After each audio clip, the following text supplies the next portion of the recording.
in the vast, wind-bitten silence of the Arizona frontier, where the mesas glowed red like burning coals at sunset, and the night winds whispered through the sagebrush like old ghosts telling stories, lived a cowboy named Luke Marston, a man whose loneliness had become an old companion, quieter even than the saddle creak of his horse or the crunch of gravel beneath worn boots.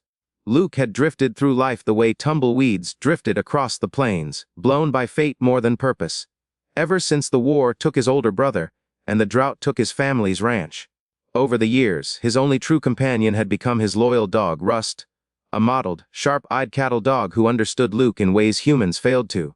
Together they roamed from job to job, roundup to roundup, making enough coins to eat, sleep under a decent roof, and ride again when the world pushed them on. But one bitter evening, when a cold wind rolled over the desert like a warning, Luke returned to camp to find Rust missing, no pawprints leading away, no sound in the night except the groaning wind and the distant howl of coyotes.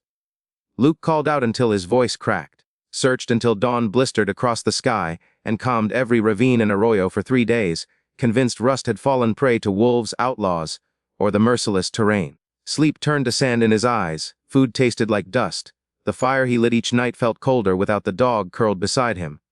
The absence cut deeper than he dared admit, reopening wounds of every person he'd ever lost. His family, his brother, and the sliver of hope he'd once held for a simpler life.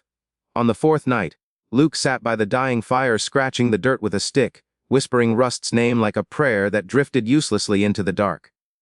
He stared at the stars, each one trembling faintly, and muttered, "If you're out there, boy, come home." But the desert gave him no answer. Only the silence, only the weight of grief that seemed to settle into his bones like winter frost. He saddled up the next morning, no longer searching but simply wandering, letting his horse take him where it pleased. But then, as the sun dipped low and painted the ridges in gold, a faint sound, soft, quick, unmistakable, echoed from beyond a line of pine and trees. Luke froze. Another sound followed. A bark, another. Luke's breath hitched, and before he could react, Rust burst through the brush, dusty, panting but alive, tail whipping like a banner of joy. Luke dropped to his knees and grabbed the dog, burying his face in its fur. "Where the hell've you been, boy?" he whispered, voice trembling. But Rust wasn't there just to reunite. The dog barked urgently, tugged Luke's sleeve, ran a few paces ahead, then looked back as if begging him to follow. Confused but trusting, Luke mounted up and let Rust lead, weaving through the rocks and narrow paths, until they reached a shaded ravine where the wounded form of a woman lay half, collapsed beside a fallen horse. Her braided black hair, adorned with turquoise beads, and her clothing told Luke immediately who she was, Apache. And not just Apache but someone important, someone dignified. Her eyes fluttered open, dark as river water under moonlight, filled with exhaustion and relief. Rust nudged her gently, whining as if urging Luke, help her. And though tension between settlers and Apache tribes remained sharp across the region, Luke didn't hesitate. He lifted the woman carefully, felt the fever burning through her skin, and understood she wouldn't survive without help. "All right, Rust," he said softly. "Let's get her safe." As he rode toward shelter with Rust trotting beside him, and the stranger leaning on his chest for balance, Luke felt something shift. A spark of purpose he hadn't felt in years, faint yet warm as the first ember of a long, dead fire. And so began a journey he never expected, one that would change his life in ways the desert winds themselves could not foresee.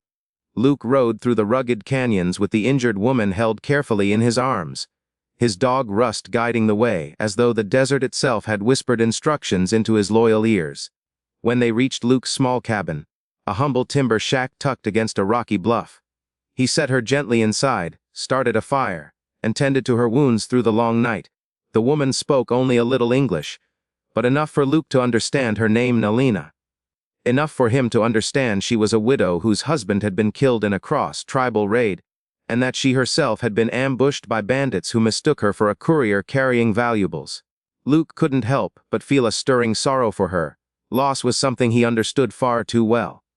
As the days passed, Nalina regained her strength, though she remained guarded, watching Luke with eyes that hid stories deeper than any canyon in the West. She moved with grace and purpose, her presence turning Luke's lonely cabin into something warmer, something alive. She thanked Rust often, gently scratching behind his ears while murmuring in Apache, and the dog adored her instantly. Luke tried not to stare, tried not to let the strange connection blooming between them root too deeply, reminding himself that she would return to her people once she healed. But the desert had its own quiet plans. One evening, as a storm brewed overhead and thunder rolled across the mesas, Nalina finally shared the truth. She had not simply been lost. She had been seeking someone the elders said lived between worlds, a man of silence, a man who carried sorrow like a shadow. That man, she said softly, was Luke. Shocked, Luke listened as she revealed that Rust's disappearance had not been an accident. The dog had followed her scent after she collapsed, sensing danger and refusing to leave until she woke. In Apache tradition, animals were believed to be messengers, guides sent by the spirits when paths needed crossing.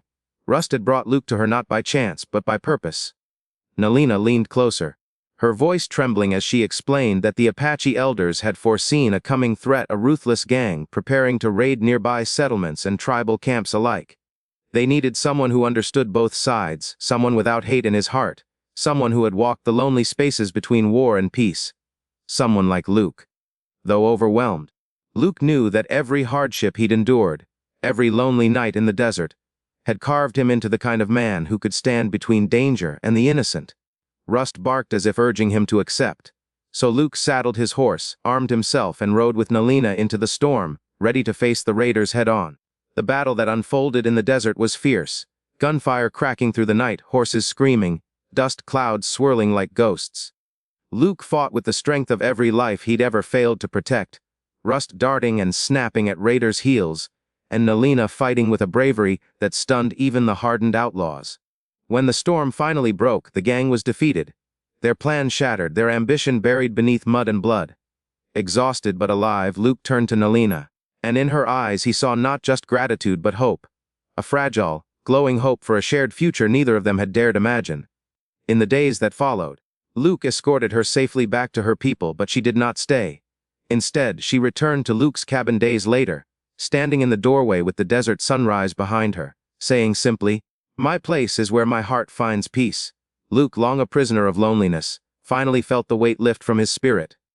Rust curled beside them, tail thumping gently, as though proud of the story he had set in motion. From then on, Luke no longer wandered the desert without direction. He had found a purpose, a partner, and a home shaped not by walls but by the bond of three souls brought together by fate and loyalty.